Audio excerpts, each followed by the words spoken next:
What we set out to do with our partners was to do something that would be, by any standards, groundbreaking. There's a lot of cross-learning that can be achieved from today, so I was keen to come down and share the knowledge. They've got the right stakeholders involved. You've got a DNO, they've got suppliers, they've got manufacturers in terms of the equipment. They've engaged with a good number of consumers. The work by Durham University was particularly useful because it gave an in-depth look at how consumers have responded to the technology and the tariff prompts.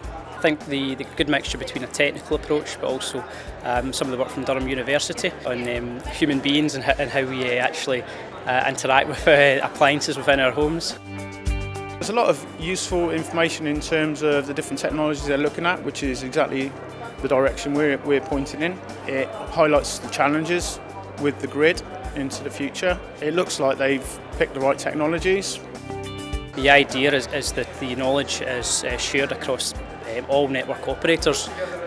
We're not there to compete against one another, we're there to improve the overall system. As the network grows and develops, as smart grids and smart networks evolve, it's important that customers see a coordinated approach across the network. We're yet to see what the price prompts what sort of effect those will have in the long term.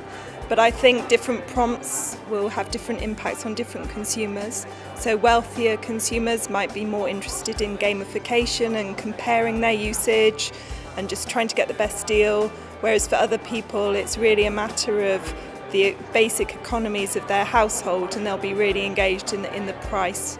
They're uncovering a lot of the anecdotal work that's been going on over the last few years. It's probably actually adding a lot of scientific basis to that now. We're actually building, I suppose, a profile of information, and it's probably a good launch pad for the future.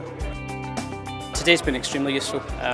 The idea is that we always like to send representation to these events. What we look to do is get as much knowledge from these dissemination events, knowledge transfer events, take that in-house and look in terms of where we can improve our own processes, and also look into the future, making sure that any future projects which we maybe like to undertake as part of the LCNF fund, that we're maybe keeping in touch with what the market's doing, with other DNO colleagues are doing.